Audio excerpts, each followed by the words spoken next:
Takeru est un homme d'âge moyen, laid et surmené, qui déteste sa vie ennuyeuse. Un jour, après être rentré chez lui après une journée de travail sans intérêt, il s'effondre sur son canapé pour regarder la télévision, mais tout à coup, il se retrouve téléporté dans une dimension étrange, avec le héros X assis en face de lui. Celui-ci affirme être le responsable du système solaire, alors Takeru lui demande s'il est un extraterrestre, mais il répond qu'il est en fait plutôt un dieu, du moins en ce qui concerne Takeru. En résumé, son travail consiste à s'assurer que la vie sur différentes planètes ne s'éteigne pas, et pour cela, il envoie des gens dans de nouveaux mondes pour voir ce qui se passe. Takeru se trouve être le prochain sur la liste des personnes à envoyer, et bien sûr, il a le droit de refuser, mais comme il est techniquement mort à ce moment-là, son âme disparaîtra s'il n'accepte pas d'être envoyé dans un autre monde. Takeru trouve cela tout à fait injuste, et il a raison, ce n'est pas juste, mais il ne peut rien y faire. Kami lui dit qu'il n'a pas à s'inquiéter outre mesure, car il recevra des pouvoirs spéciaux qui lui permettront de survivre dans le nouveau monde, mais il n'a pas vraiment réfléchi aux capacités qu'il devrait donner à Takeru, alors il sort un bloc-notes et commence à noter quelques idées. Il est évident qu'il devra être capable d'utiliser la magie, alors Kami note, mana maximale, et demande à Takeru s'il souhaite obtenir autre chose. Comme Kami accepte les demandes, Takeru lui demande s'il peut avoir une petite amie gothique dans le nouveau monde, mais vu à quel point Takeru est laid et ennuyeux, Kami lui répond que cela ne sera pas facile.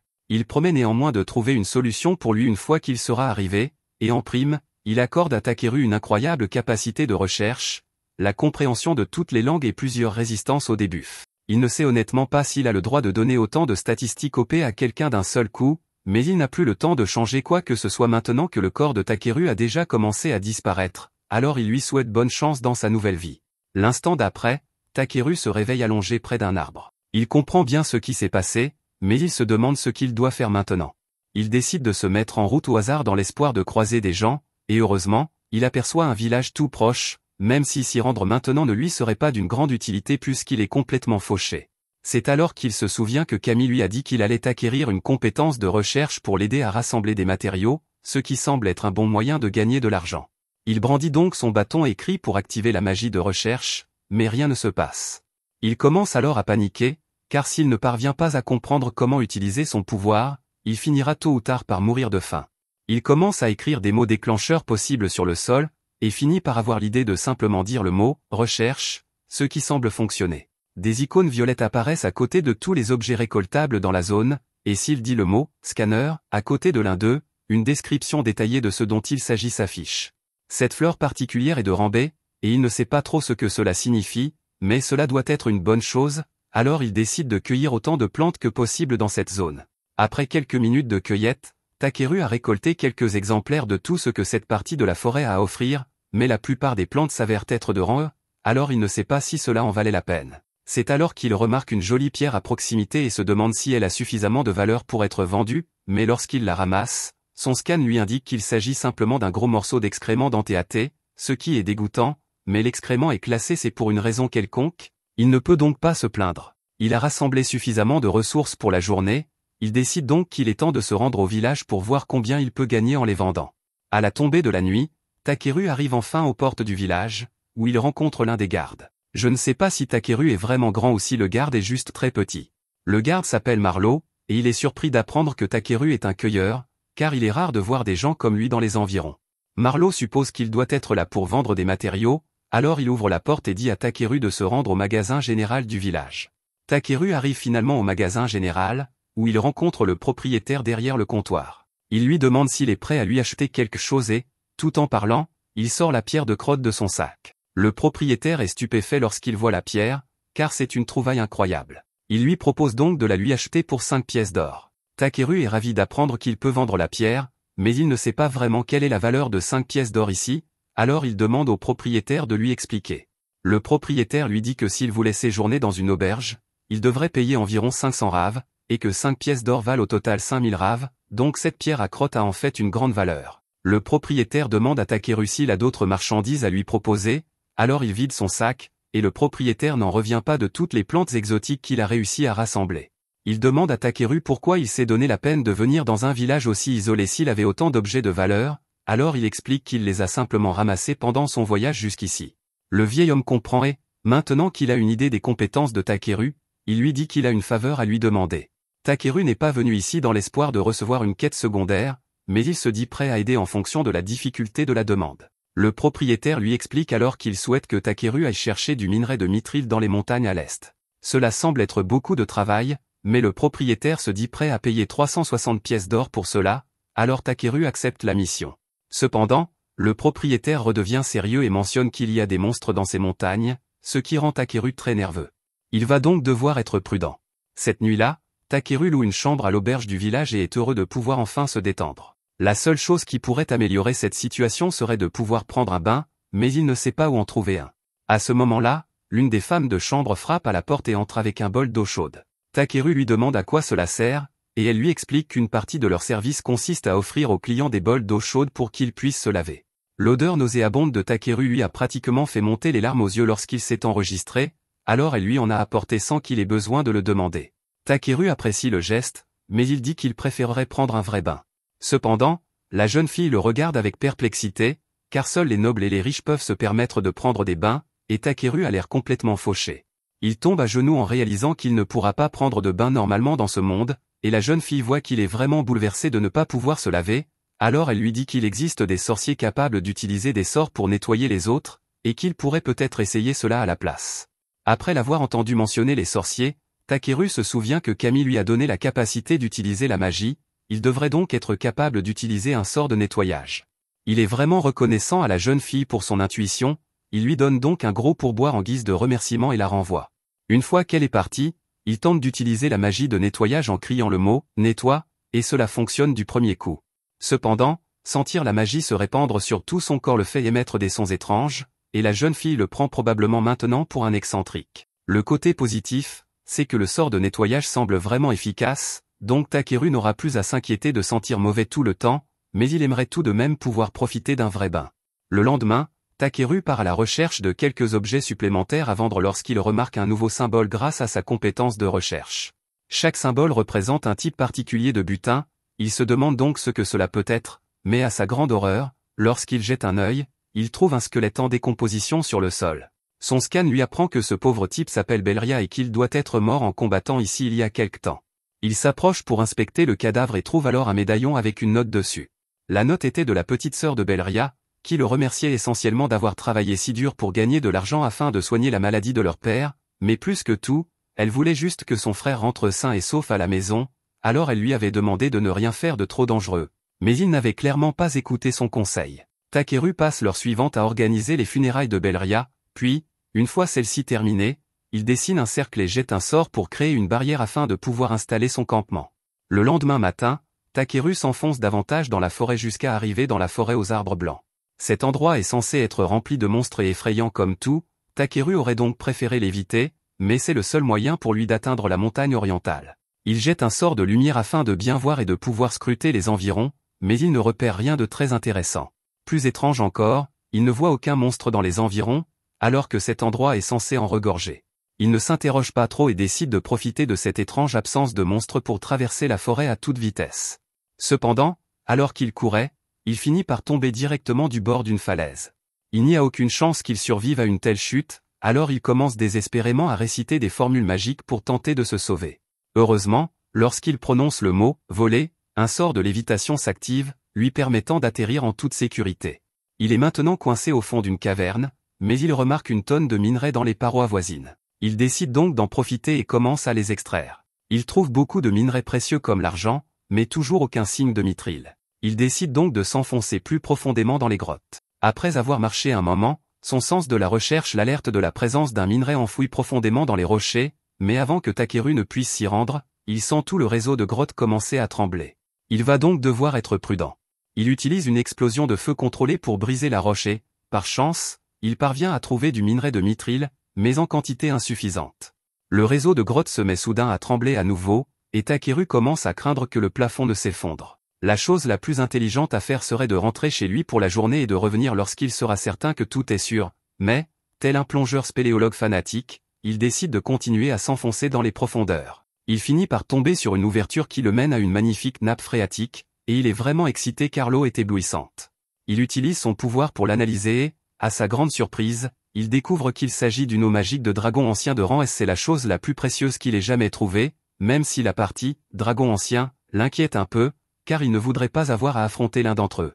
À ce moment-là, alors que Takeru plonge ses mains dans l'eau, quelque chose d'énorme émerge de l'eau, et un instant plus tard, Takeru se retrouve face à face avec l'ancien dragon. Le dragon lui crie dessus pour avoir osé s'introduire dans son repère et dégage une pression mortelle pour intimider Takeru, mais celui-ci ne remarque rien d'anormal. Takeru se rend compte que c'est de sa faute s'il s'est introduit dans la demeure du dragon, alors il s'excuse sincèrement pour son erreur, mais cela prend le dragon au dépourvu, car il n'a jamais vu quelqu'un rester aussi calme en sa présence auparavant. Il prend Takeru en sympathie et lui demande s'il est vraiment un humain, car il possède une quantité anormalement élevée de mana. Il dit que la réserve de mana de Takeru pourrait même être supérieure à la sienne, mais Takeru n'a aucune idée de ce dont il parle. Le dragon s'appelle Voldia, et maintenant qu'il sait que Takeru possède une réserve de mana aussi importante, il a une faveur à lui demander. En gros, il veut que Takeru fasse éclore son œuf, car il n'a pas assez de mana pour le faire, et en récompense, il lui donnera un gros morceau de minerai de mithril. Takeru pense que cela semble assez facile à faire, alors il prend l'œuf et commence à y canaliser son mana, mais à mi-chemin, l'œuf commence soudainement à drainer tout son mana jusqu'à ce qu'il finisse par perdre connaissance. À son réveil, il trouve un petit bébé dragon assis devant lui et réalise que l'éclosion a été un succès. Voldia est heureux de voir que son enfant est enfin né, mais il demande ensuite à Takeru de l'emmener avec lui dans son voyage. Takeru lui demande s'il est sûr de sa décision, car il pensait que Voldia voudrait passer du temps avec son enfant, mais Voldia répond que Takeru est bien plus fort que lui et que son enfant sera mieux avec lui. Maintenant qu'il a du lait à acheter au fond de son lac, Voldia s'immerge et laisse Takeru s'occuper de Bi. Takeru et Bi finissent par sortir de la grotte, mais il fait presque nuit et il leur sera difficile de traverser la forêt une fois la nuit tombée. Ils décident que la meilleure chose à faire est de passer la nuit sur place et de poursuivre leur voyage le lendemain, et demandent donc à Bi de se préparer à installer le campement. Il commence par fouiller dans son sac de rangement et en sort un peu de l'eau magique qu'il a récupérée dans la grotte pour Bi. Cette eau magique est apparemment essentielle à la croissance d'un jeune dragon, c'est donc une bonne chose qu'il en ait récupéré autant. Après avoir bu sa première tasse, Bi en redemande à Takeru, mais lorsqu'il lui apporte une autre tasse d'eau, au lieu de la prendre, elle la repousse vers Takeru, l'encourageant à la boire à sa place. Takeru n'est pas particulièrement enthousiaste à l'idée de boire de l'eau dans laquelle un dragon se baigne depuis des siècles, mais il ne veut pas dire non à Bi, alors il avale le verre, et en fait, le goût n'est pas si mauvais. Il est maintenant temps pour Takeru d'installer le campement, alors il pose quelques pierres magiques pour créer une barrière protectrice. Techniquement, dans ce monde, les pierres magiques sont censées être une denrée extrêmement précieuse, mais il est capable de les fabriquer facilement en pensant très fort à un sort et en versant de la magie dans sa main. Celle-ci, par exemple, est une pierre magique chauffante, et Takeru prévoit de l'utiliser pour préparer le dîner de ce soir. Il la place donc dans la cheminée et commence à cuisiner. Il prépare un steak grillé et un ragoût de viande pour l'accompagner. Cela a toujours été son plat préféré, et il semble que Bi veuille aussi y goûter, car elle est pratiquement en train de baver partout.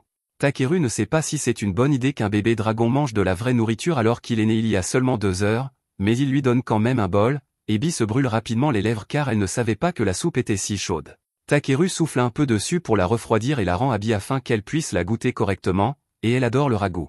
Takeru est heureux de voir que Bi a autant apprécié sa cuisine, mais il se demande ce qu'elle pense du fait de devoir quitter Voldia.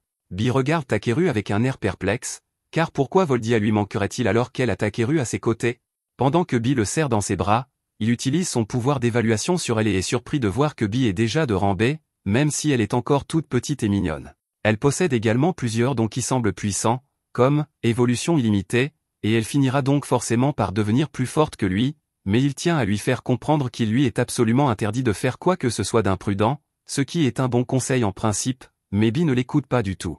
Le lendemain matin, Takeru remonte la falaise et, lorsqu'il arrive au sommet, il est surpris de voir que la forêt semble tout à fait normale. Il se demande ce qui a pu provoquer un changement aussi radical pendant la nuit, mais ce n'est pas son travail de comprendre ce genre de choses, alors il décide de laisser tomber. Comme il est là de toute façon, il se dit qu'il pourrait aussi bien faire un peu de cueillette, alors il utilise sa capacité de recherche pour scanner les ingrédients de rancée à proximité, mais juste au moment où il s'apprête à les ramasser, Bi arrive en volant vers lui, paniqué, car il y a quelque chose d'effrayant dans la forêt. Takeru change la cible de son scan pour repérer les monstres hostiles dans la zone, et comme prévu, il localise une demi-douzaine d'ennemis qui se rapprochent d'eux. Il n'aime peut-être pas se battre, mais il est tout à fait capable de s'occuper seul de quelques monstres. Tout à coup, un griffon de pierre apparaît derrière lui, mais comparé à Voldia, cela ne semble guère être un inconvénient, et il a même hâte de goûter la viande juteuse de l'oiseau une fois qu'il l'aura tué. Il lance un bouclier pour se protéger, puis conjure 3 aiguilles de glace avant de les lancer sur le monstre et de l'abattre d'un seul coup. Il se retourne ensuite pour faire face à la horde de loups qui se rapproche de lui. Pour les affronter, il jette un sort d'amélioration sur lui-même afin d'augmenter sa vitesse de déplacement, puis saute en l'air pour éviter l'attaque initiale des loups. Il jette ensuite un sort de durcissement sur ses mains et ses pieds et écrase un crâne dans sa descente avec un coup de pied circulaire. Il élimine ensuite les loups restants les uns après les autres, et lorsqu'il a terminé, il a récolté beaucoup de viande pour son prochain repas. Il est satisfait du butin qu'il a récolté lors de cette bataille, mais lorsqu'il lève les yeux, il se rend compte qu'il reste encore une tonne de monstres dehors, et s'il essaie de tous les combattre, il va rester coincé dans cette forêt pendant des semaines. Il aimerait pouvoir trouver un moyen de les éviter complètement, et alors qu'il dit cela, Bee attrape le dos de sa veste et commence à essayer de le tirer dans les airs. Takeru ne s'attendait pas à ce que cela fonctionne, car Bee est beaucoup plus petite que lui, mais il s'avère qu'elle est en fait assez forte, et elle parvient à le soulever dans les airs. Cependant, à ce rythme, il leur faudra 4 à 5 jours ouvrables pour sortir de cette forêt, alors Takeru décide de les aider en lançant un sort de réduction de poids sur lui-même. À la seconde où il le fait, Bee et lui s'envolent dans les airs, mais Bee n'est pas vraiment une pilote fiable, et à mi-chemin, elle lâche accidentellement Takeru, qui est projeté vers le sol. Il réussit miraculeusement à survivre à cette chute dévastatrice, et le bon côté des choses, c'est qu'il parvient à sortir de la forêt blanche en quelques minutes, donc la légère fracture de la hanche en valait vraiment la peine. Ils sont assez proches du village, mais Takeru ne veut pas prendre le risque de voler sur Bee, alors il décide de marcher à la place. En chemin, Bee commence à pointer du doigt le bâton dans la main de Takeru, lui demandant ce que c'est. Il lui répond qu'il s'agit apparemment d'une branche de l'arbre Drizzle, qui se trouvait dans le sac que le dieu lui a donné, et il décide de la sortir et de la pointer vers des objets pour voir ce qui se passe. Bee semble comprendre quelque chose à propos du bâton, alors elle souffle un nuage de magie dessus, réveillant la véritable forme du bâton. Takeru n'a aucune idée de comment ni pourquoi cela a fonctionné, mais avant qu'il ne puisse comprendre, il entend soudainement un grognement puissant provenant de la forêt, alors il se prépare immédiatement à se battre. À ce moment-là, Bee s'envole seul dans la forêt, alors Takeru est obligé de la poursuivre jusqu'à ce qu'il trouve finalement une elfe appuyée contre un arbre. Takeru se précipite pour l'aider, craignant qu'elle ait été blessée par un monstre, mais la jeune fille lui dit qu'elle n'est pas blessée, qu'elle a juste très faim. Elle n'a rien mangé ni bu depuis 3 jours et elle est sur le point de mourir de faim, alors elle supplie Takeru de lui donner une partie de ses provisions. Il ne peut pas la laisser ainsi, alors il fouille dans son sac et lui donne de l'eau, ainsi que le déjeuner qu'il avait préparé pour lui-même plus tôt. Les yeux de la jeune fille s'illuminent dès qu'elle voit la nourriture, et elle ne perd pas de temps pour tout engloutir en quelques secondes, mais maintenant qu'elle n'a plus faim, Takeru a quelques questions à lui poser. Tout d'abord, il se demande comment elle a pu mourir de faim ici pendant 3 jours alors que la ville la plus proche n'est qu'à une journée de marche. La jeune fille avoue qu'elle était pressée et qu'elle s'est perdue en venant ici, mais même dans ce cas, il est normal d'emporter avec soi au moins quelques jours de provisions. Or, elle n'a littéralement rien emporté. La jeune fille est un peu gênée et essaie de trouver une bonne excuse, mais elle se rapproche beaucoup trop de Takeru et, dès qu'il la sent, il se rend compte qu'elle empeste. La jeune fille tente de se défendre en lui disant que ce n'est pas sa faute, car elle a dû camper ici pendant des jours sans provisions, mais cela ne change rien au fait qu'elle sent le fumier à présent.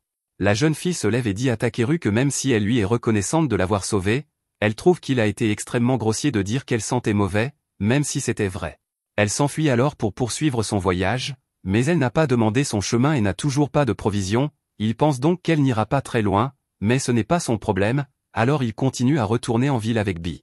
Ils finissent par sortir de la forêt et, le long de la route, Bee remarque un carrosse qui approche, alors il s'arrête pour parler au conducteur. L'homme remarque son bâton et demande à Takeru s'il est sorcier, mais même s'il pourrait certainement l'être s'il le voulait, Takeru préfère s'en tenir à des emplois paisibles, alors il répond à l'homme qu'il n'est qu'un cueilleur qui se trouve avoir un bâton.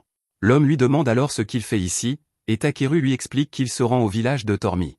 L'homme est surpris d'apprendre qu'il s'y rend à pied, car le trajet est assez long, mais Takeru n'a pas vraiment le choix. Le conducteur lui propose de le ramener au village s'il le souhaite, et Takeru apprécie le geste, mais il est assez grand et craint de prendre trop de place dans la calèche. Cependant, l'homme et sa famille déjà à bord lui disent qu'il n'y a pas de quoi s'inquiéter, alors il passe par l'arrière et monte à bord. Takeru a récemment remarqué que depuis son arrivée dans ce monde, les enfants semblent naturellement l'apprécier. Il ne sait pas trop pourquoi, mais cela lui facilite les choses, car si les enfants l'aiment bien, la plupart des adultes seront également gentils avec lui. Il les remercie une fois de plus de l'avoir pris en stop, mais ils lui répondent que ce n'est pas grave, car à Tormi, tout le monde s'entraide en cas de besoin. Takeru apprécie leur générosité, mais il trouve qu'ils sont un peu trop confiants, car il aurait très bien pu être un bandit. Cependant, ils lui disent qu'ils savaient qu'il n'était pas un bandit, car s'il avait été une mauvaise personne, cette cloche aurait sonné et il ne lui aurait jamais proposé de le conduire. Takeru est étonné que des cloches puissent être enchantées avec des pierres magiques pour détecter si quelqu'un est mauvais ou non, et il se demande s'il pourra fabriquer quelque chose de similaire plus tard. À ce moment-là, Yunnan remarque un bruit étrange provenant de la veste de Takeru, alors elle lui demande ce que c'est, et il est obligé de lui expliquer qu'il a en fait amené un monstre rare avec lui. Il s'attendait à ce que la famille panique un peu à l'évocation d'un monstre, mais ils lui disent qu'il est en fait tout à fait normal que des aventuriers gardent des monstres comme animaux de compagnie de temps en temps, donc cela ne les dérange pas. Dans ce cas, Takeru n'a plus aucune raison de cacher Bi, alors il lui dit qu'elle peut sortir, mais qu'elle ferait mieux de ne mordre personne. Lorsque les enfants voient Bi, ils sont tous les deux subjugués par sa beauté, mais Elisa et Paulin sont davantage impressionnés par le fait que Takeru ait réussi à apprivoiser un bébé dragon. Il lui demande s'il est chevalier dragon, mais il répond qu'il a simplement trouvé et fait éclore un dragon alors qu'il était en mission. Une fois leur venue de faire une pause pour la nuit, Takeru installe sa barrière et assure à la famille que tant que celle-ci restera en place, aucun monstre ne s'approchera d'eux, et même si quelque chose tente de les attaquer, Bi sera là pour les alerter avant qu'ils ne se rapprochent trop. Ils sont tous heureux de savoir qu'ils sont en sécurité pour la nuit, mais ils doivent encore s'occuper du dîner. Elisa se prépare à cuisiner, mais avant qu'elle ne commence, Takeru lui demande si elle accepterait de le laisser s'occuper du repas pour aujourd'hui. Il fouille dans son sac et en sort toutes ses casseroles, ce qui étonne les enfants, car il est impossible que tout cela puisse tenir dans un sac aussi petit. Takeru explique que son sac fonctionne comme une boîte à objets, qu'il est donc beaucoup plus spacieux qu'il n'y paraît et qu'il est très pratique pour rassembler des choses. Une fois que Takeru a fini de cuisiner, tout le monde se met à table et tous sont ravis de la saveur de son repas, en particulier Paulin, qui en avait assez de manger tout le temps de la viande séchée. Au fur et à mesure que la nuit avance, ils se mettent tous à chanter et à danser pour passer le temps, et les enfants invitent même Takeru à se joindre à eux. Il n'avait jamais vécu une telle expérience lorsqu'il était sur Terre, car il passait toujours ses soirées seul devant la télévision, mais manger avec d'autres personnes est beaucoup plus amusant qu'il ne l'aurait imaginé. Le lendemain matin, Takeru se réveille et commence à nettoyer ses ciseaux pour s'occuper jusqu'à ce qu'il soit temps de reprendre la route. Paulin lui dit qu'ils peuvent partir après le petit déjeuner, mais Takeru a en fait une petite faveur à lui demander. Il n'a jamais conduit de calèche auparavant, alors il demande à Paulin de le laisser essayer. Celui-ci n'y voit aucun inconvénient et laisse Takeru prendre les rênes, mais ils arrivent rapidement au village. Takeru descend de la calèche et Paulin le remercie de leur avoir donné à manger, mais Takeru répond que c'est lui qui devrait les remercier, car il n'a pas eu à rentrer seul à pied. Paulin et les autres repartent ensuite, et tandis que le petit garde les regarde s'éloigner, il dit que le printemps doit enfin être arrivé. Takeru ne comprend pas ce que cela signifie, alors il demande des explications au garde, qui lui apprend que Paulin gagne sa vie en tissant. Il se rend souvent dans des régions plus chaudes pour son travail, et le voyage est toujours difficile pour lui et sa famille. Incapables de chasser, ils doivent survivre avec de maigres rations. Cela explique pourquoi il était si heureux de goûter la nourriture de Takeru, et en apprenant à quel point Paulin est mal loti, Takeru réalise la chance qu'il a d'avoir un pouvoir qui lui permet de rassembler des matériaux. Peu après, Takeru retourne à la boutique de Jérôme pour livrer les matériaux qu'on lui a demandé de rassembler et faire un petit test. Takeru glisse un minerai de mithril magique qu'il a trouvé dans l'antre du dragon parmi le mithril ordinaire pour voir si Jérôme est du genre à l'arnaquer. Jérôme passe un long moment à examiner les pierres et finit par conclure que celle-ci doit être un morceau de minerai de mithril magique. Il dit à Takeru que quelques-uns d'entre eux contiennent suffisamment de magie pour remplacer la plupart des pierres magiques du royaume, et Takeru feint la surprise même s'il le savait déjà. Jérôme lui dit qu'il est incroyable qu'il ait pu trouver quelque chose d'aussi précieux, mais Takeru tente de minimiser cet exploit et répond qu'il est simplement tombé dessus par hasard pendant son voyage. Même si Takeru prétend l'avoir trouvé à ses pieds, Jérôme lui dit qu'il faut tout de même beaucoup de talent pour trouver des choses comme ça, et lui conseille de se rendre à la ville de Belcam. Elle est beaucoup plus grande que ce village, et même si Jérôme n'aime pas l'idée de laisser partir un talent comme Takeru, il pourra y trouver une plus grande variété d'articles à acheter et à vendre qu'ici. Il demande simplement à Takeru, lorsqu'il se sera fait un nom, d'envoyer quelques clients supplémentaires à Jérôme. Takeru n'a pas vraiment l'intention de devenir célèbre, mais l'idée de se rendre dans la grande ville l'intrigue, alors il décide de se renseigner à ce sujet une fois de retour à l'auberge. Il y découvre que Belcam possède une guilde d'aventuriers qui négocie des demandes dans tout le pays. Les aventuriers eux-mêmes sont divisés en plusieurs catégories, combat, soutien et divers autres rôles. Comme Takeru se trouve dans un autre monde, il veut s'essayer à l'aventure et voyager à travers le monde pendant un certain temps. Il décide de rejoindre la guilde de Belcam, mais avant cela, il lui reste encore quelque chose à faire à Tormy. Il se rend en ville et trouve d'abord quelqu'un pour traiter tous les monstres qu'il a capturés. Pendant qu'il attend que cela soit fait, il passe la nuit à faire la fête avec les villageois et à profiter d'un festin. Le lendemain matin, Takeru retourne chez le boucher, et maintenant que toutes les parties des monstres ont été traitées, il a suffisamment de nourriture et d'assaisonnement pour toute la durée de son voyage. La femme lui dit qu'il va se sentir seul ici sans Takeru, et beaucoup d'autres villageois ont également exprimé leur souhait qu'il reste un peu plus longtemps. Takeru répond que cet endroit lui manquera aussi, mais qu'il y a beaucoup d'endroits passionnants à visiter et de nouvelles personnes à rencontrer, et qu'il ne peut donc pas s'installer ici. La femme comprend et dit qu'elle n'insistera pas davantage, mais avant que Takeru ne parte, elle veut lui donner quelque chose en plus. Elle lui tend un sac et lui dit qu'elle lui a préparé un déjeuner à emporter. En fait, elle lui a préparé une tonne de déjeuner à emporter, donc Takeru n'aura pas à s'inquiéter pour la nourriture pendant un certain temps. Après cela, il retourne dans sa chambre, et la seule chose qui lui reste à faire est de trouver à quoi servir le minerai de mithril magique. Jérôme lui a dit qu'il n'avait pas les moyens de l'acheter, alors Takeru n'a aucune idée de ce qu'il est censé en faire maintenant. Il est trop précieux pour être jeté, mais comme il contient apparemment une tonne d'énergie magique, Takeru se demande s'il peut l'utiliser pour créer quelque chose d'utile pour les villageois, qui ont été si gentils avec lui. C'est alors qu'il remarque sa lampe sur la table, ce qui lui donne une idée. Il prend donc la pierre magique et essaie de la combiner avec la lanterne. Il ne lui faut pas longtemps pour comprendre comment faire, et après un grand éclair, un objet magique est créé. Le lendemain matin, alors que Takeru s'apprête à partir, tout le village vient lui dire au revoir. Takeru les remercie pour tout ce qu'ils ont fait pour lui et, pour leur montrer sa gratitude, il leur a fabriqué ceci. Il explique à tout le monde qu'il s'agit d'un objet magique qui créera une barrière autour du village afin d'empêcher toute personne mal intentionnée d'y pénétrer. Bien que tous lui soient reconnaissants pour sa gentillesse, il se demande s'il est vraiment acceptable pour eux d'accepter quelque chose d'aussi précieux. Takeru leur répond que ce n'est pas grave, car c'est le moins qu'ils puissent faire pour les remercier. De plus, il voulait s'assurer que le village serait toujours intact au cas où il reviendrait leur rendre visite. Jérôme est un peu curieux de savoir ce qui alimente l'appareil, alors il jette un œil à l'intérieur et, comme prévu, il trouve la pierre magique, qui vaut une petite fortune. Il s'apprête à dire qu'ils ne peuvent vraiment pas accepter un cadeau aussi coûteux, mais Takeru a déjà franchi la porte pendant qu'il parlait, il n'y a donc plus moyen de le lui rendre maintenant. Alors que Takeru marche en direction de Belcam, il prend un moment pour profiter du paysage paisible. Cependant, cette paix ne dure pas longtemps, car il rencontre bientôt un crabe géant au milieu de la route. Une fois le choc initial passé, Takeru examine les statistiques du crabe, qui n'ont rien de remarquable, mais dès qu'il constate que le crabe est comestible, il décide que Bee et lui mangeront des fruits de mer pour le dîner. Takeru se lance un sort d'amélioration en prévision du combat. Avant qu'il n'ait pu faire quoi que ce soit, Bee s'envole soudainement et frappe le crabe d'un cri sonique qui l'assomme. Takeru est impressionné, car il ne savait pas que Bee était capable d'une telle chose, mais le combat n'est pas encore terminé, car deux autres crabes apparaissent soudainement. Takeru pense qu'il est en sécurité au milieu de la route, car les crabes ne peuvent se déplacer que latéralement, mais il se trompe lourdement, car ces crabes sont capables d'avancer très rapidement.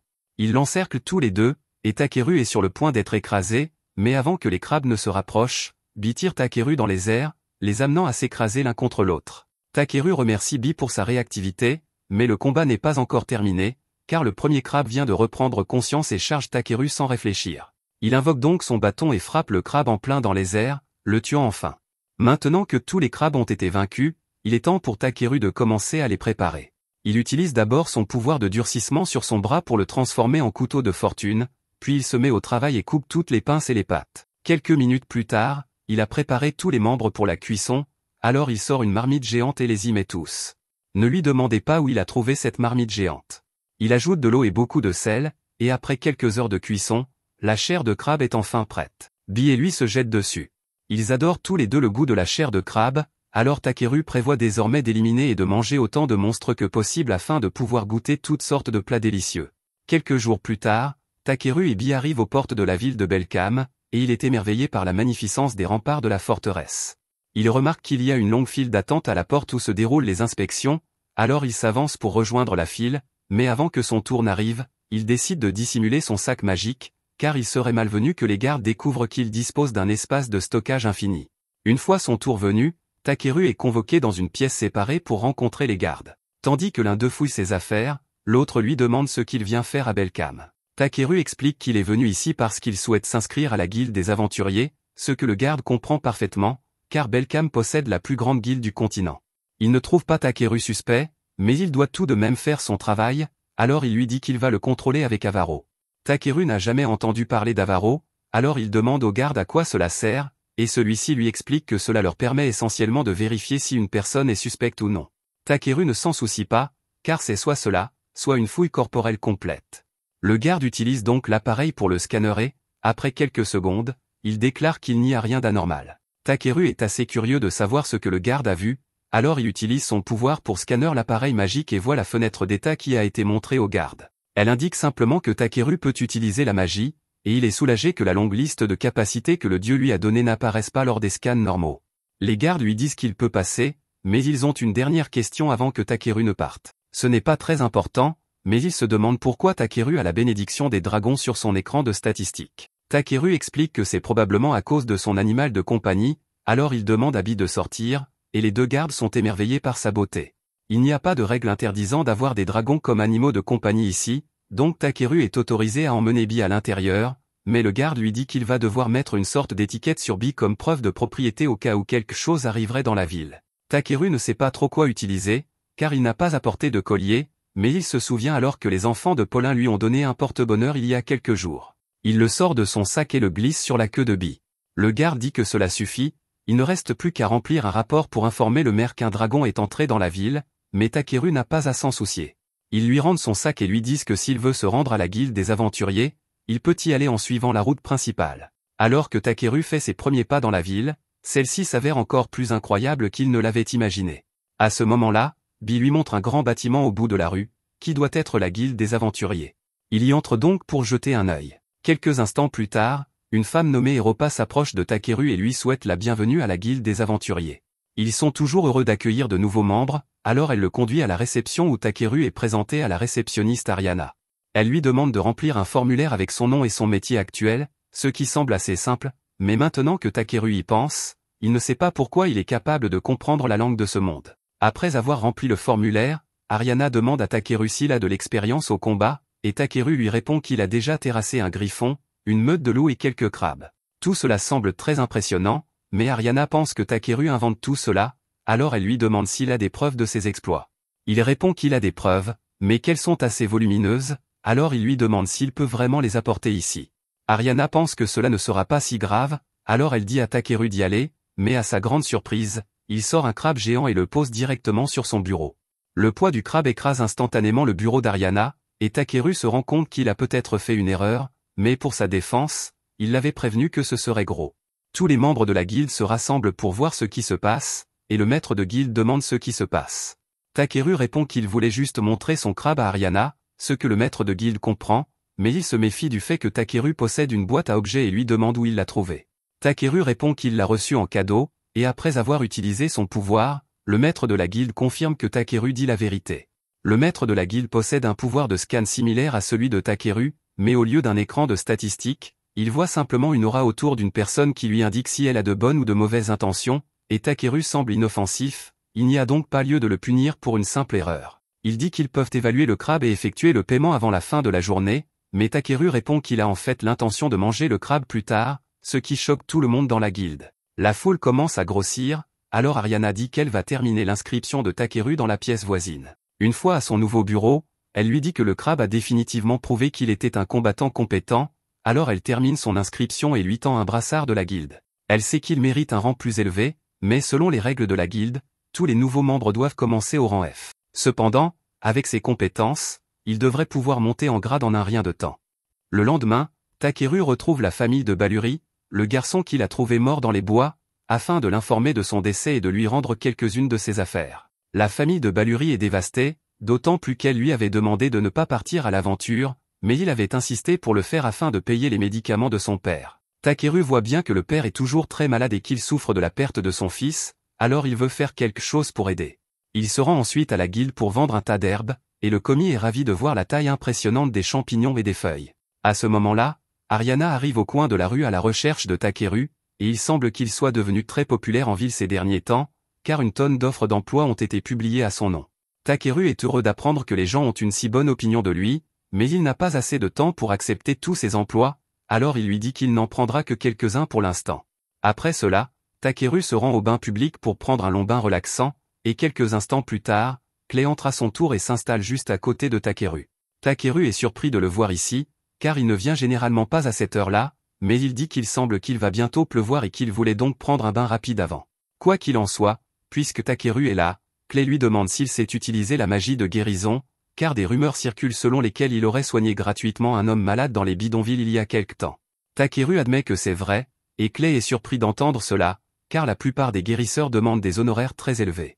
Maintenant que Takeru y pense, Il craint que les guérisseurs qui font payer leurs services lui en veuillent de leur faire concurrence, mais le fait que ce soit la seule préoccupation de Takeru ici fait rire Clay. Il encourage Takeru à passer le test d'évaluation de rang afin qu'il puisse monter en grade, mais celui-ci répond qu'il n'en a pas vraiment envie, car il est satisfait de la situation actuelle. Clay voit bien que Takeru est un type décontracté, mais il l'avertit qu'il finira par attirer une attention indésirable en agissant ainsi. Alors qu'il s'en va, il encourage Takeru à en apprendre un peu plus sur le fonctionnement du monde. Plus tard, Takeru livre un autre lot d'herbe à la guilde, et le commis le remercie pour son travail, mais il aimerait vraiment que Takeru envisage de monter en grade, car il pourrait facilement atteindre un rang élevé. Takeru répète qu'il est heureux là où il est et qu'il n'a pas l'intention de dépasser le rang F. À ce moment-là, une grande agitation éclate dans la guilde, car une horde de gobelins a été aperçue près de la ville. Le maître de guilde ordonne immédiatement à tous les aventuriers de rang D et supérieur de se préparer au combat. Il demande ensuite à la réceptionniste s'il y a des aventuriers de rang A disponibles pour se joindre au combat, mais malheureusement, la plupart d'entre eux sont déjà en mission, et le seul aventurier de rang A restant est Clay. Le maître de guilde est soulagé de savoir qu'ils auront au moins le soutien de l'honorable roi dragon, et il demande à Musli d'aller informer Clay de la situation immédiatement. Takeru assiste à toute la scène et, même s'il pourrait probablement vaincre à lui seul toute l'armée des gobelins, il n'est que de rang F, donc il se moque bien d'apporter son aide. Cependant, le maître de guilde est bien conscient de ce que Takeru essaie de faire, alors il le prend à part et lui dit qu'il participera à la mission, qu'il le veuille ou non. Peu de temps après, une fois tous les aventuriers rassemblés, le maître de guilde leur explique le déroulement de l'opération. Les lignes de front se trouvent dans les plaines méridionales de Stavlao et les gobelins vont probablement se diriger directement vers Belkam à partir de là.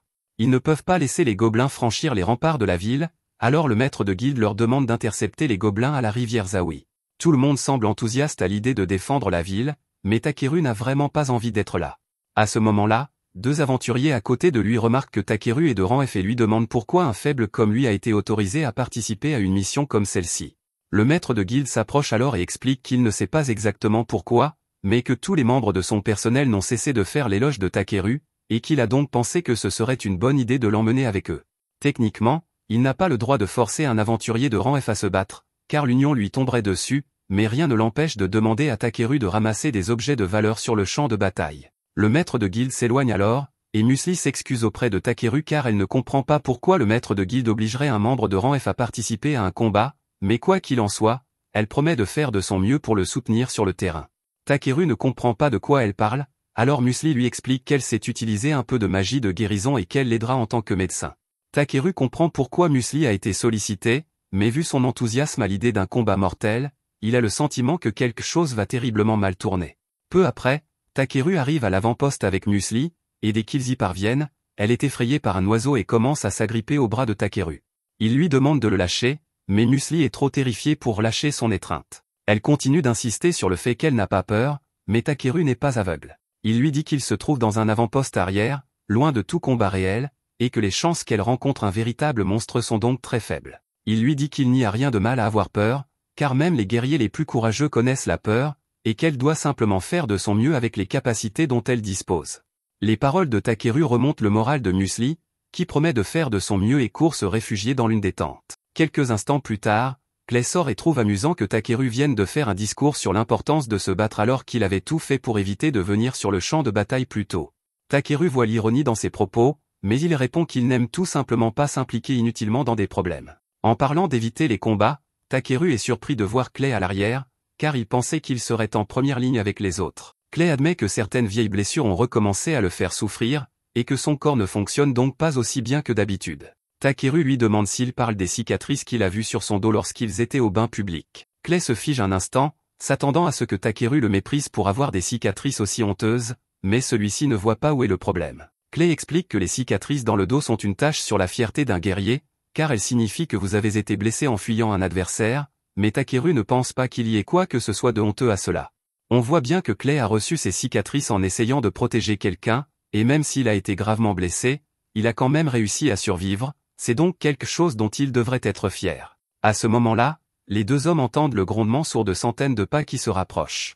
Clay se rend compte que la formation défensive du maître de guilde sur la ligne de front a dû être percée et que l'ennemi approche, ils doivent donc se préparer au combat. Clay attrape une lance et dit à Takeru qu'il part à leur rencontre. Même si ses cicatrices lui causent encore beaucoup de douleur, il jure qu'il protégera Takeru même si son corps doit en souffrir. Takeru tente de convaincre Clay qu'il n'a vraiment pas besoin de faire cela, mais celui-ci est déjà loin. Il regarde alors vers la tente et voit Musli en train de soigner l'aventurier blessé. La voir faire tant d'efforts malgré sa peur, même alors que l'ennemi approche, le fait se sentir coupable d'avoir voulu choisir la facilité. Ici et maintenant, il décide de faire tout ce qui est en son pouvoir pour s'assurer que tout le monde rentre sain et sauf, alors il jette un sort pour créer une barrière autour de l'avant-poste afin de protéger Musli et les autres guérisseurs, puis se dirige vers le front pour affronter les gobelins. Sur le front, les aventuriers se battent tous pour leur vie afin de tenir les gobelins à distance, mais à ce rythme, ce n'est qu'une question de temps avant que les gobelins n'envahissent la ville. Cependant, tout à coup, Takeru arrive en courant sur le champ de bataille et frappe l'un des gobelins si fort qu'il est projeté contre un pilier de pierre. Takeru est un peu effrayé à l'idée de combattre des monstres humanoïdes, mais il n'a pas le temps de réfléchir à l'éthique de la situation, alors il demande à Bi d'éliminer les autres à sa place. Bi s'envole dans les airs et utilise la magie de la foudre pour carboniser tous les gobelins de la zone d'un seul coup. Maintenant que tout le monde est en sécurité, Takeru va voir comment ils vont et leur demande ce qui s'est passé. Diego explique que leur formation tenait bien au début, mais qu'à un moment donné, un sergent gobelin de haut rang est apparu et que les choses ont rapidement dégénéré. Heureusement, Clay est arrivé juste à temps pour les sauver du sergent gobelin et le repousser, mais les autres se sont retrouvés séparés de lui dans le chaos, et ils ne savent donc pas où il se trouve ni s'il va bien. Takeru part à la recherche de Clay, près de la forêt, nous le voyons se battre pour sa vie, encerclé par des gobelins. Il parvient à en éliminer quelques-uns avec sa lance, mais ses blessures sont encore très douloureuses et la douleur le met à genoux. Les gobelins tentent alors de profiter de la situation et le poignardent dans le dos. Cependant, avant qu'il n'ait pu le faire, Takeru vient à la rescousse de Clay et les électrocute à mort. Clay est choqué de voir Takeru et lui dit de partir car c'est dangereux ici, mais Takari lui rappelle que c'est lui qui est gravement blessé et qu'il ne devrait pas se pousser autant. À ce moment-là, les deux hommes entendent le sergent gobelin s'approcher. Ils se jettent sur eux, mais Takeru et Clay parviennent à l'esquiver à temps. La solution la plus sûre serait de battre en retraite, mais ils n'ont aucune chance de distancer le sergent gobelin. Malgré la douleur incroyable qu'il ressent à cet instant, Clay se met en position de combat et dit qu'il retiendra le gobelin assez longtemps pour permettre à Takeru de s'enfuir, car quoi qu'il arrive, il refuse de laisser son ami mourir dans un endroit pareil. Takeru est touché par la détermination de Clay, alors il lui demande si les cicatrices sur son dos ont une valeur sentimentale pour lui. Clay trouve cette question étrange au milieu d'un combat, car ces cicatrices ne font que lui rappeler ses échecs passés, et il les déteste de tout son cœur. Takeru en déduit qu'il ne verrait pas d'inconvénient à ce qu'elles soient effacées, et avant que Clay n'ait le temps de lui demander de quoi il parle, Takeru fouille dans son sac et asperge Clay avec un peu d'eau magique de Voldius.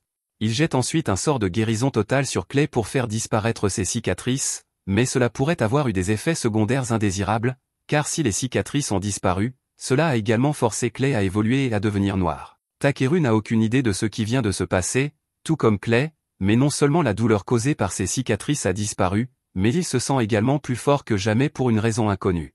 Il décide de tester sa nouvelle force en attaquant les gobelins tout seul, et en quelques secondes, il les a tous éliminés sans même transpirer. Plus tard dans la nuit, Clay se rend dans la chambre de Takeru et il est maintenant revenu à la normale, mais il peut encore sentir une immense énergie brûler dans son corps, alors il exige de savoir exactement ce que Takeru lui a fait plus tôt dans la journée.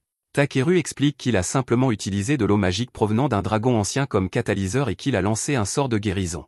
Clay est perplexe, alors il demande à Takeru comment il connaît un dragon ancien, et celui-ci lui explique que Voldius est le père de Bi, ce qui signifie en quelque sorte que Bi est également un dragon ancien. Clay s'assoit et prend un moment pour assimiler toutes les informations qu'il vient d'apprendre. Il est reconnaissant envers Takeru pour ce qu'il a fait pour lui, mais aucune personne ordinaire n'aurait été capable d'un tel exploit, alors Clay lui demande qui il est vraiment. Takeru se rend compte qu'il en a peut-être trop dit, mais après tout, le dieu ne lui a jamais dit qu'il devait garder son identité secrète, il n'y a donc aucune raison de la cacher à un ami de confiance. Il dit à Clay qu'il vient d'un autre monde, et Clay reste stupéfait pendant un moment, car il ne sait pas si Takeru se moque de lui ou non. Takeru l'assoit et lui explique tout ce qui s'est passé concernant sa réincarnation, mais Clay a encore du mal à y croire. Cependant, compte tenu de toutes les choses impossibles que Takeru a déjà accomplies, cela ne semble finalement pas si étrange. Clay promet de garder le secret sur les origines de Takeru, mais il lui dit qu'il doit faire plus attention à la façon dont il utilise son pouvoir, car modifier le corps de quelqu'un n'est pas une mince affaire. Elle s'appelle Ribble et c'est elle qui s'occupe de la boutique. Il lui demande si elle a des ciseaux de cueilleur en stock, car les siens sont usés, mais malheureusement, elle lui répond qu'elle n'en vend pas. Heureusement, elle connaît un excellent forgeron qui pourrait fabriquer des ciseaux pour Takeru, mais celui-ci attend de récupérer quelques matériaux en échange. Takeru se dit prêt à écouter les détails du travail, et Ribble commence à le conduire vers l'atelier de son patron. Cependant, alors qu'il marche dans les couloirs, Takeru aperçoit un groupe de forgerons qui travaillent d'arrache-pied dans la forge. Il trouve leur travail vraiment impressionnant, et Ribble est d'accord avec lui. C'est pourquoi elle souhaite devenir une forgeronne talentueuse et forger un jour une épée digne d'un héros. Ils finissent par arriver dans le bureau du patron, et Ribble lui dit qu'elle pensait demander à Takeru de rassembler du minerai d'Hildra, très difficile à trouver, afin de pouvoir fabriquer l'épée, mais le patron refuse immédiatement, car il dit qu'il est hors de question qu'il envoie un ramasseur dans les mines. Ribble lui répond qu'il pourrait au moins essayer, et les deux se disputent à ce sujet, mais Takeru n'a aucune idée de ce qu'est le minerai d'Hildra.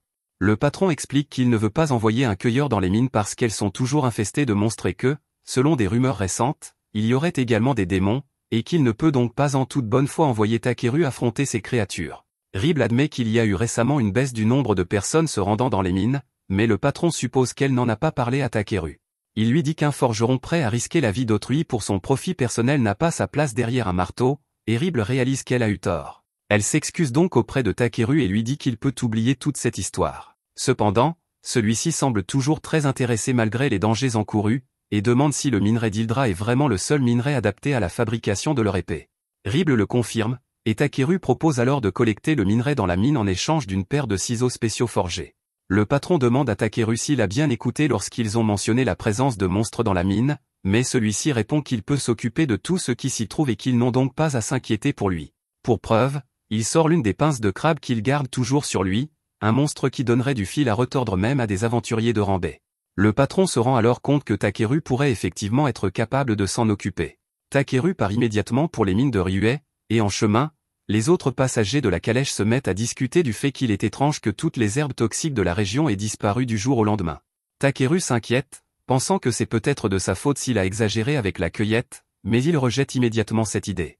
Peu après, la calèche le dépose et il se rend compte qu'il se trouve près d'une ferme équestre, alors il va jeter un œil à l'intérieur. Là, il aperçoit par hasard la jeune elfe qu'il a rencontrée auparavant, qui semble se disputer avec le propriétaire de la ferme parce qu'elle a demandé un cheval blanc capable de galoper dans le ciel, mais que le fermier lui montre à la place un corbeau géant. Le fermier lui explique que dans cette région, un cheval est plus une catégorie qu'un nom, et que tout ce qui peut transporter des marchandises est classé comme cheval, qu'il s'agisse réellement d'un cheval ou simplement d'un corbeau. L'elfe se rend compte que c'est de sa faute, car elle n'a pas été assez précise dans sa demande, et elle s'excuse d'avoir fait toute une histoire pour cela. Le fermier lui dit que ce n'est pas grave, mais que si elle cherche un Pégase blanc, elle aura plus de chances de le trouver dans le royaume des nains. Elle décide donc de s'y rendre immédiatement, sans préparation. Takeru poursuit son voyage et, alors qu'il traverse la forêt, il se rend compte qu'il y a plein d'ingrédients précieux partout. Il trouve même un champ d'herbe de lune et passe les minutes suivantes à en cueillir. Cependant, alors qu'il s'apprête à partir, il entend un grognement familier provenant du coin de la forêt. Lorsqu'il va voir, il trouve l'elfe affalée contre un arbre, sur le point de mourir de faim. Il lui donne de la nourriture et de l'eau, et elle lui est très reconnaissante de son aide, alors elle lui tend la main pour lui serrer la main. Cependant, elle sent toujours très mauvais, et Takeru refuse d'être exposé plus longtemps à cette odeur nauséabonde, alors il utilise Clean sur elle. Elle se présente comme Velvrita Brolita et remercie Takeru pour sa gentillesse envers elle, tant aujourd'hui qu'à l'époque. Takeru lui dit qu'elle n'a pas besoin de le remercier et commence à s'éloigner, mais Brolita l'arrête car elle veut le remercier.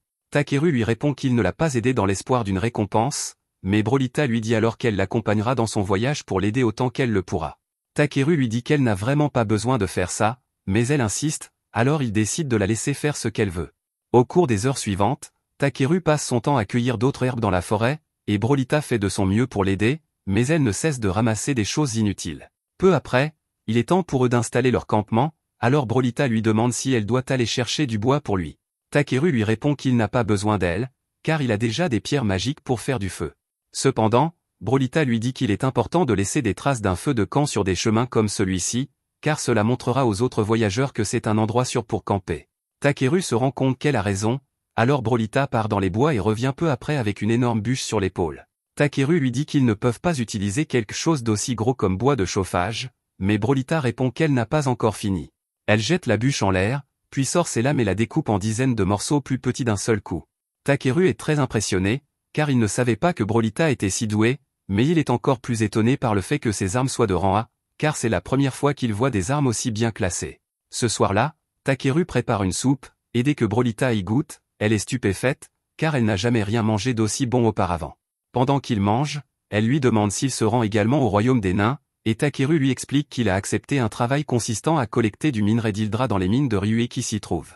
Quant à Brolita, elle dit qu'elle voyage à la recherche d'un Pégase blanc, car c'est le plus grand souhait de sa sœur et elle veut le voir se réaliser. Cela dit, elle s'est une fois de plus régalée de la cuisine de Takeru, et sa dette envers lui s'est encore alourdie, elle doit donc le rembourser d'une manière ou d'une autre. Dans ce cas, Takeru lui demande s'il peut l'engager comme garde du corps, car il y a beaucoup de choses qu'il ne connaît pas encore dans le domaine de l'aventure. Elle lui répond qu'elle serait ravie d'être sa garde du corps, et pour la première fois, Takeru remarque que lorsqu'elle n'est pas sur le point de mourir de faim, Brolita est en fait très jolie. Cependant, cette nuit-là, il ne dort presque pas, car Bee et Brolita ronflent beaucoup trop fort. Le lendemain, ils poursuivent leur voyage jusqu'à ce qu'ils aperçoivent le royaume nain de l'autre côté de la rivière. Une fois arrivés, ils se rendent immédiatement dans une taverne pour déguster des spécialités locales. On leur sert de la viande enveloppée dans des jupes, une spécialité naine, et dès que Takeru y goûte, il adore le goût. Brolita dit que c'est aussi bon que son ami le lui avait dit, et Takeru lui demande de quel ami il s'agit. Elle lui répond qu'il s'agit d'un homme lézard qu'elle connaît. Il dit que c'est une coïncidence, car il connaît lui aussi un homme lézard, qui est d'ailleurs assis juste derrière lui depuis le début.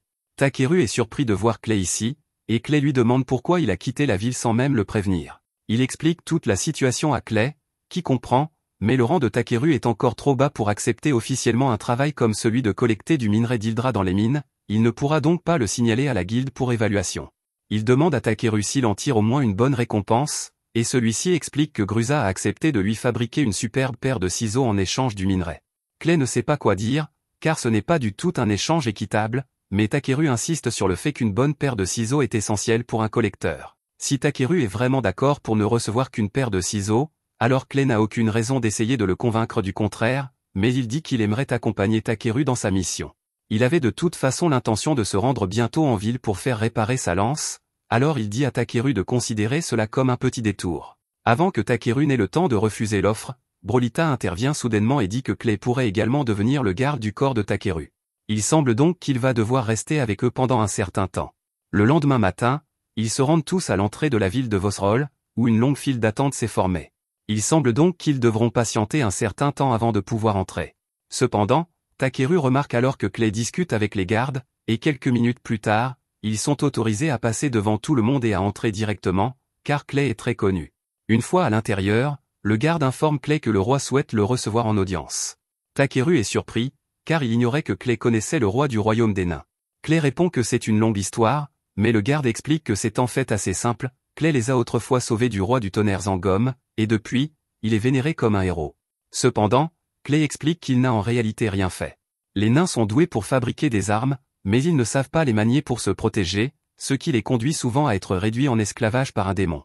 Puis, un jour, Clay passait par là, et dès que le démon l'aperçut, il s'enfuit immédiatement car il ne voulait pas se battre. C'est pourquoi les nains le considèrent comme leur héros.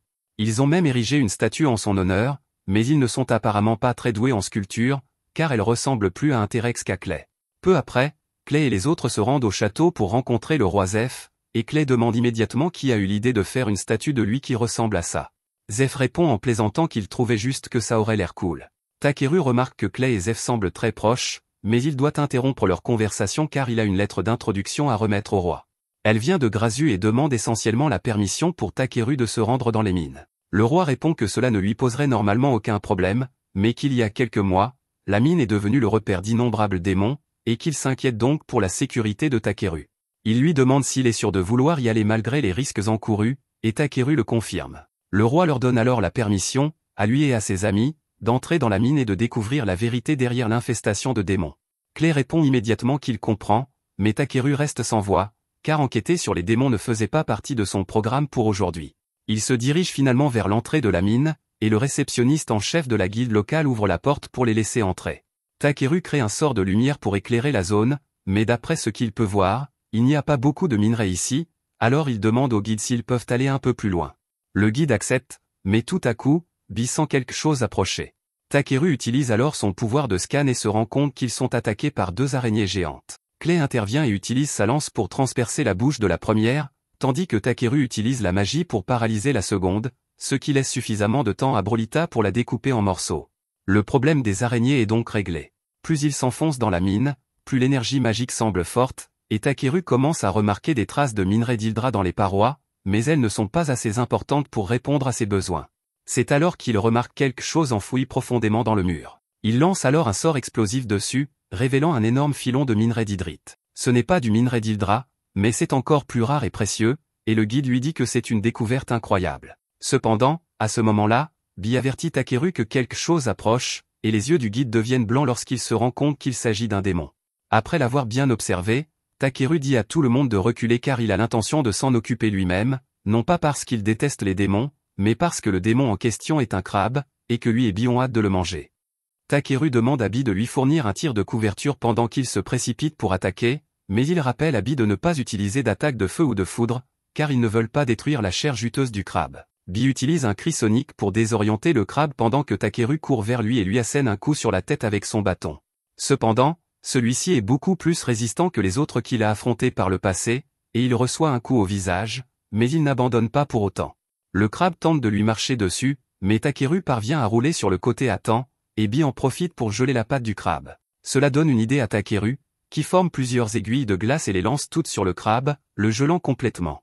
Brolit est impressionné par la facilité avec laquelle Takeru a vaincu le monstre crabe, mais Clay, quant à lui, est furieux et demande à Takeru pourquoi il a choisi de combattre cette créature tout seul. Takeru répond qu'il s'est laissé emporter et qu'il ne voulait pas que Clay ou Brolit l'aident, car il craignait que leurs armes sales ne gâchent la chair du crabe. Clay est choqué d'apprendre que Takeru a l'intention de manger cette créature, mais il rappelle à Takeru qu'il est là pour le protéger et que son travail consiste à se battre et à le défendre à tout moment, et qu'il devrait donc apprendre à compter davantage sur ses amis.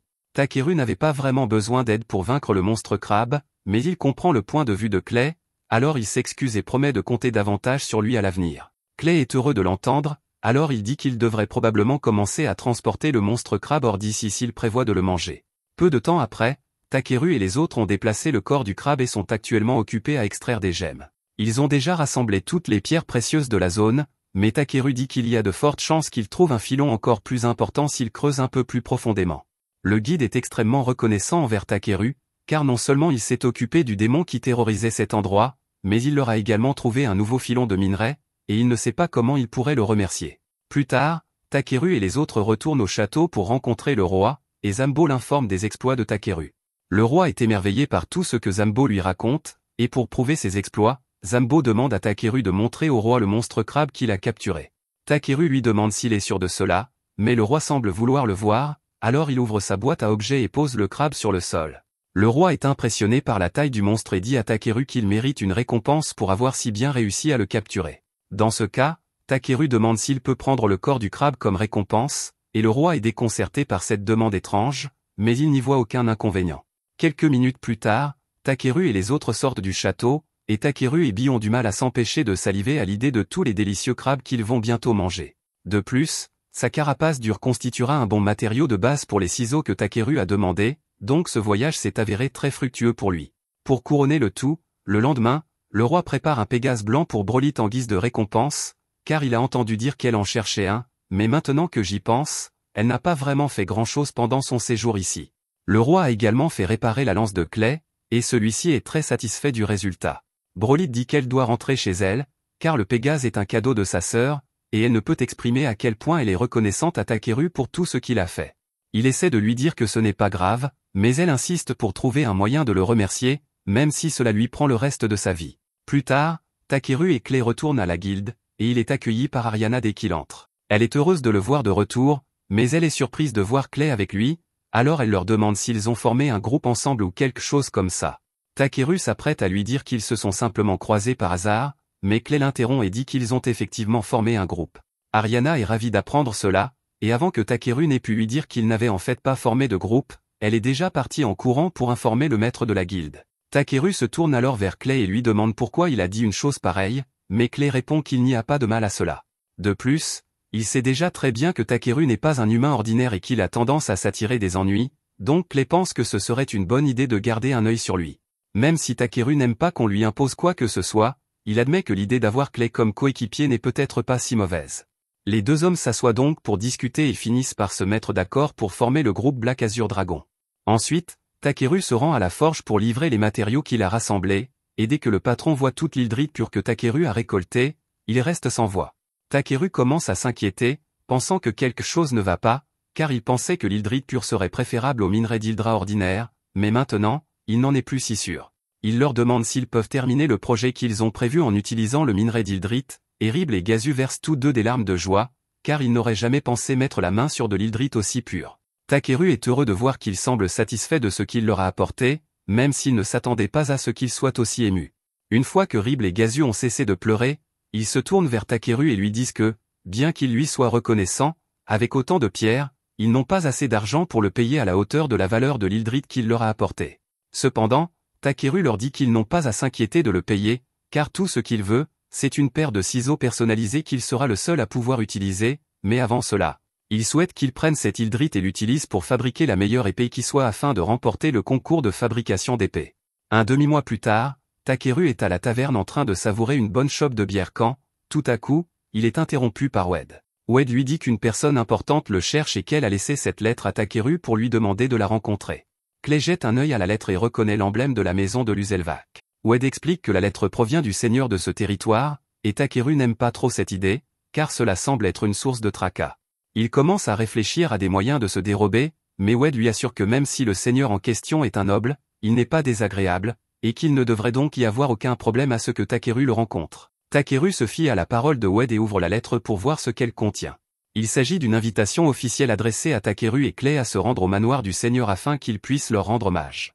Clay est surpris de voir son nom également mentionné dans la lettre, mais Wade lui explique que le seigneur a probablement entendu parler du groupe formé par Takeru et Clay et qu'il a voulu les inviter tous les deux. L'idée de recevoir des honneurs semble séduisante, mais Takeru a le sentiment qu'il s'agit simplement d'un prétexte pour le faire venir. Clay est d'accord et dit qu'il est probable que le seigneur veuille simplement voir Bee, car il est rare d'apercevoir un bébé dragon, mais cela inquiète Takeru, car il ne veut pas risquer que le seigneur lui enlève Bee. Wade le rassure en lui disant que le seigneur n'est pas ce genre de personne et qu'il n'a de toute façon pas le pouvoir de saisir l'animal de compagnie de quelqu'un. Takeru a toujours des réserves, mais il finit par accepter la rencontre. Lui et Clay montent donc dans la calèche du noble et se dirigent vers le manoir. Pendant le trajet, Takeru remarque que beaucoup de gens semblent les regarder, mais Clay lui explique que c'est normal, car il est rare que quelqu'un soit convoqué au manoir du seigneur. Takeru demande pourquoi, et Clay lui explique que si le seigneur décide de vous soutenir, toute votre carrière d'aventurier s'en trouve améliorée, et que presque tous les aventuriers rêvent d'une telle opportunité. En arrivant au manoir, Takeru est impressionné par la grandeur du bâtiment. À la porte d'entrée, ils sont présentés à Raymond, le majordome en chef du manoir. Il les conduit à l'intérieur du bâtiment et, juste après l'entrée, Takeru découvre une rangée de servantes alignées pour l'accueillir. Il est fasciné par l'organisation parfaite qui règne ici. Alors qu'il se dirige vers l'escalier, un homme passe par là, mais au lieu de saluer les invités, il leur jette un regard de travers et fait comme s'il n'existait pas. Takeru décide de l'ignorer, car ce manque de respect ne le dérange pas vraiment, mais un instant plus tard, une petite fille descend les escaliers en courant et commence à exiger qu'il lui remette Bee, car elle le veut. Takeru lui répond froidement que cela n'arrivera pas, et la fille semble sincèrement choquée que Takeru ne veuille pas lui donner son animal de compagnie. Elle commence à expliquer que les dragons sont des créatures nobles et qu'à ce titre, elle est la seule à mériter d'avoir Bee, mais elle parle comme si elle avait répété un script. Pendant qu'elle parle, Takeru jette un œil à sa fenêtre de statistiques. Il découvre qu'elle s'appelle Thierry et qu'elle est la fille du seigneur, mais elle ne semble pas être une mauvaise personne, alors il s'agenouille et lui demande pourquoi elle pense mériter Bee. Thierry devient un peu nerveuse et explique que Bernard lui a dit que tous les aventuriers sont des voyous et que si on leur dit quoi faire, ils seront obligés d'obéir. Cela explique en grande partie le comportement de Thierry, et il se rend compte que Bernard doit lui remplir la tête de bêtises, mais il n'a aucune idée de qui il s'agit. Pour l'instant, il explique à Thierry que Bee fait partie de sa famille, et qu'il n'y a rien au monde qui pourrait le pousser à abandonner Bee. Après avoir entendu Takeru dire que Bee faisait partie de sa famille, elle comprend enfin que lui demander de lui remettre Bee revient à lui demander d'abandonner sa famille, et elle n'accepterait jamais cela. Takeru lui demande pourquoi elle voulait tant un dragon, et Thierry explique qu'elle voulait le montrer à sa mère, car c'est l'un de ses plus grands souhaits, mais y penser la rend triste. À ce moment-là, un homme s'approche et remarque que Thierry a l'air triste, alors il lui demande ce qui ne va pas. Thierry se tourne vers l'homme et l'appelle « Père », et Takeru comprend alors qu'il doit être le seigneur. Il est sincèrement surpris, car il s'attendait à voir un homme chauve et gros, ou quelque chose du genre. Le seigneur se présente sous le nom de Belminant, et après s'être installé pour prendre le thé avec Takeru et Clay, il s'excuse pour le comportement grossier de sa fille tout à l'heure. Takeru répond que ce n'est pas grave, et Clay demande à Belminant pourquoi il les a convoqués ici. Il explique alors qu'il s'agit de sa femme, Melitoria. Il explique que sa femme est alitée depuis 6 mois et qu'il a récemment entendu des rumeurs selon lesquelles Takeru aurait guéri un homme fragile et malade en une nuit. Il espère donc que Takeru pourra faire quelque chose pour sa femme grâce à son pouvoir. Takeru est conscient que sa magie est suffisamment puissante pour guérir la plupart des maux, mais la dernière fois qu'il l'a utilisée, il a fini par faire évoluer Clay, et il s'inquiète donc de ce qui pourrait arriver s'il l'utilisait sur Melitoria. Belminant poursuit en expliquant que si Thierry voulait le dragon de Takeru, c'est parce que dans quelques jours, elle devra retourner à son école dans la capitale royale, et elle pensait que si elle laissait une adorable créature aux côtés de sa mère, cela lui remonterait peut-être le moral. Elle peut parfois se tromper, mais au fond, c'est une gentille fille, et cette histoire fait pleurer Clay et Bee. Takeru finit donc par accepter de l'aider, mais il craint toujours que cela ne lui cause des problèmes à l'avenir. Belminant est ravi d'apprendre que Takeru est prêt à aider, alors il le conduit dans la chambre de sa femme et lui dit qu'il a amené quelqu'un qui pourrait la guérir. Tout d'abord, Takeru l'examine, et lorsqu'il jette un œil à sa fenêtre d'état, il se rend compte que c'est pire qu'il ne le pensait. Il ne sait pas comment, mais elle souffre d'une longue liste de maladies mortelles. Pour n'en citer que quelques-unes, elle souffre de cataractes sévères, d'anémie, d'une intoxication rénale et hépatique, et ce ne sont que les premières. C'est un miracle qu'elle soit encore en vie, mais il devrait pouvoir guérir la plupart de ses maux. Cependant, il y a ici quelque chose appelé empoisonnement à l'ivore, dont il n'a jamais entendu parler auparavant, et il n'est donc pas sûr que sa magie puisse y remédier. Quoi qu'il en soit, il ne le saura pas tant qu'il n'aura pas essayé, alors il demande à Belminant s'il est prêt à lui confier la vie de sa femme, et lui et Melitoria acceptent de faire confiance à Takeru. Clay lui demande s'il a l'intention d'utiliser la même technique que celle qu'il a utilisée pour le guérir à l'époque, mais Takeru répond qu'il ne peut pas, car cela sollicite beaucoup le corps et, dans l'état actuel de Melitoria, elle ne pourrait en aucun cas le supporter. Il va donc essayer quelque chose de différent, mais il doit d'abord s'occuper de cette pièce sombre et lugubre. Comme toutes les fenêtres sont fermées afin de protéger les yeux sensibles de Melitoria, il va commencer par là.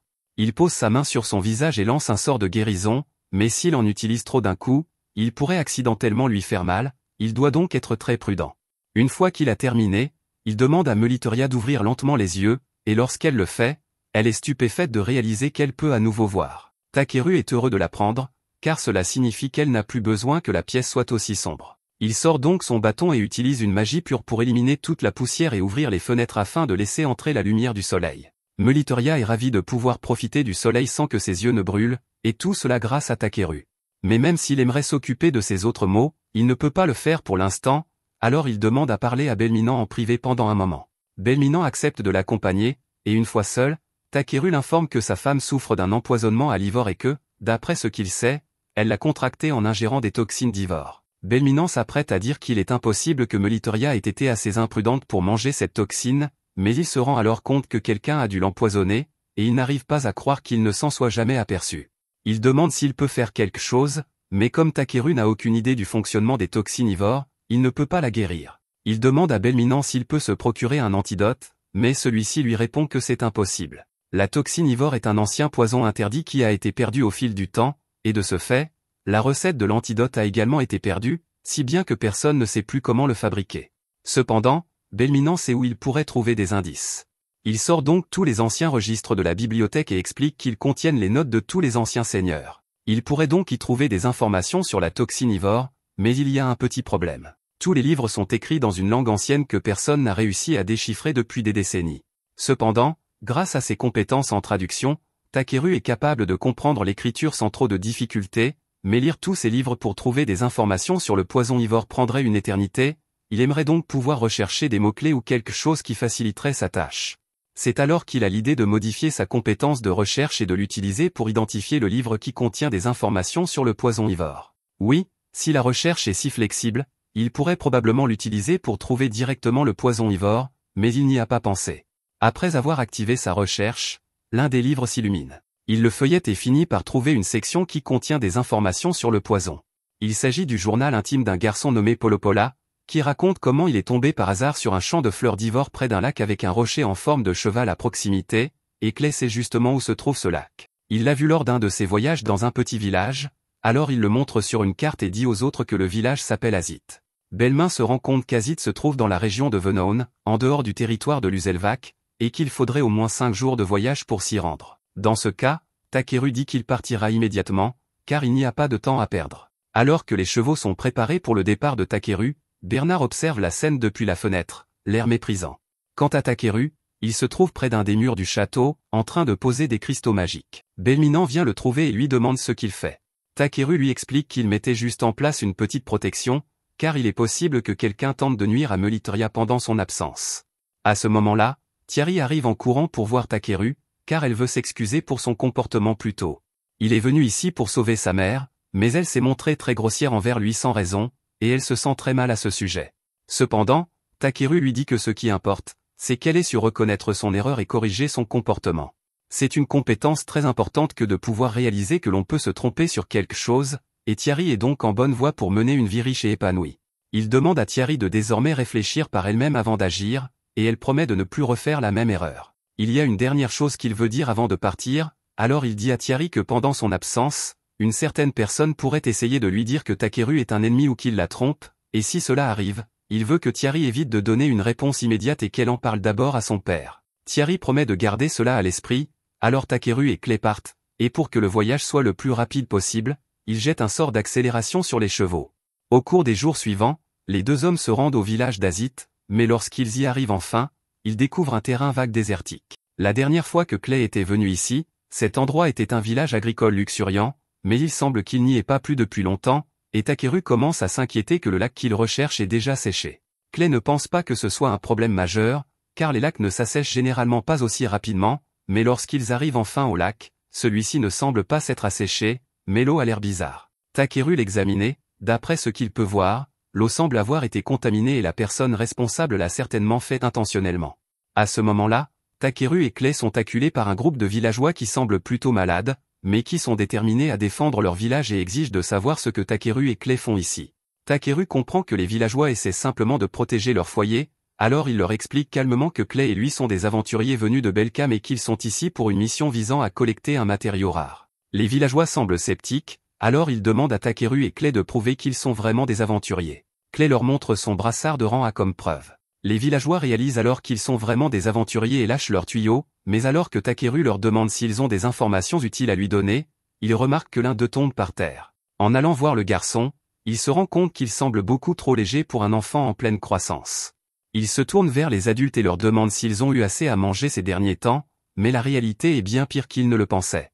Les villageois expliquent qu'il y a environ 10 mois, l'eau de leur lac a soudainement été contaminée, les rendant impropres à la consommation, et que la même chose s'est produite avec leurs puits, les laissant sans source d'eau pour leur population et leur culture. Cependant, un marchand nommé Angash est soudainement apparu et leur a proposé son aide en échange d'une fleur spéciale qui pousse près du lac. L'emplacement de cette fleur est un secret du village, ils ne pouvaient donc pas lui dire où elle se trouvait, mais ils étaient désespérés et ont fini par conclure un accord avec lui. En échange d'une fleur par mois, Angash leur a proposé de leur donner 60 barils d'eau, mais cette eau n'était pas suffisante pour leur permettre de boire et de cultiver leurs champs en même temps, ils ont donc lentement commencé à mourir de faim depuis des mois. Après tout ce que les villageois ont raconté à Takeru, il est clair pour lui qu'Angash est derrière tout cela, alors il leur dit que cet homme est sans aucun doute malfaisant. Les villageois n'arrivent pas à y croire, car ils pensaient qu'il essayait simplement de les aider, mais Takeru leur fait remarquer que lorsqu'il inspectait le lac plus tôt, il a trouvé des indices suggérant que le lac avait été délibérément contaminé. De plus, il est terriblement commode qu'Angash se soit présenté juste après la contamination du lac, et même si ce n'était qu'une coïncidence, toute personne qui souhaite être payée avec une toxine nocive est suspecte. Le chef du village est mortifié de réaliser qu'Angash les a utilisés depuis le début, et Takeru est furieux de toutes les souffrances que ce marchand a causées. Non seulement il est probablement impliqué dans l'empoisonnement de Melitoria, mais il a aussi pratiquement détruit ce village et affamé les enfants qui y vivent, juste pour mettre la main sur la fleur d'ivoire. Takeru jure qu'il ne laissera pas Angash s'en tirer comme ça, mais il doit d'abord s'occuper des villageois. Il demande donc à Bi de s'envoler dans les airs et d'utiliser sa magie spirituelle. Bi comprend ce que Takeru essaie de faire, alors il s'envole dans le ciel et utilise sa magie pour former des nuages de pluie au-dessus du village. Il commence bientôt à pleuvoir, fournissant aux villageois suffisamment d'eau propre pour tenir un certain temps, mais il n'en a pas encore fini. Il utilise ensuite son sort de purification pour nettoyer tous les villageois, car ils n'ont pas eu d'eau pour se laver depuis des mois, et enfin, il utilise sa magie de réparation pour restaurer toute leur maison. Il sort également une marmite géante et prépare un repas pour les villageois, car ils n'ont pas mangé correctement depuis longtemps, et le chef du village lui en est extrêmement reconnaissant. Les enfants du village ont vraiment pris Takeru en affection, alors il lui propose de lui montrer leur cachette secrète dans les bois. Takeru les suit, et ils finissent par le conduire à un ancien entrepôt où sont stockés les fruits de l'Ita. Takeru est surpris de voir autant de fruits stockés alors que le village mourait de faim avant son arrivée, mais les enfants lui expliquent qu'ils sont beaucoup trop salés pour être consommés normalement et qu'ils n'ont pas d'eau pour les diluer, ce qui les rend pratiquement inutiles. Takeru décide de les goûter, et dès qu'il les goûte, ses yeux s'illuminent, car même s'ils ne sont pas propres à la consommation, il pourrait probablement les transformer en sauce soja. Pendant ce temps, à l'arrière-plan, une alarme se déclenche soudainement, et dès que Thierry l'entend, elle se met à courir, car elle sait ce que cela signifie. Avant de partir, Takeru a installé une barrière autour de la chambre de Meliteria et lui a expliqué qu'une alarme se déclencherait si quelqu'un s'approchait d'elle avec des intentions malveillantes. Cela signifie donc que quelqu'un est en train d'essayer de tuer sa mère. Une fois arrivé dans la chambre de sa mère, Thierry trouve Bernard à la porte et comprend enfin ce qui se passe. Personnellement, je n'attendrai pas d'entendre ce qu'il a à dire, mais Thierry a du mal à croire que Bernard puisse la trahir ainsi, alors elle lui demande s'il essaie vraiment de tuer sa mère. Bernard nie catégoriquement, mais Thierry fait remarquer que la barrière mise en place par Takeru ne se déclenche que si elle détecte une intention malveillante, donc il devait avoir l'intention de faire du mal à Meliteria. Bernard tente de tromper Thierry en lui disant qu'elle ne doit pas croire ce qu'un aventurier ignorant lui raconte, car il essaie juste de leur soutirer autant d'argent que possible, mais Thierry ne se laisse pas avoir. Son père arrive bientôt et comprend immédiatement ce qui se passe, mais comme Bernard insiste sur son innocence, Belminan décide de lui accorder un procès équitable. Bernard se défend en affirmant que Takeru a dû mentir au sujet de la barrière détectant les intentions malveillantes, mais Belminan a du mal à le croire, car Takeru a réussi à améliorer Meliteria si rapidement.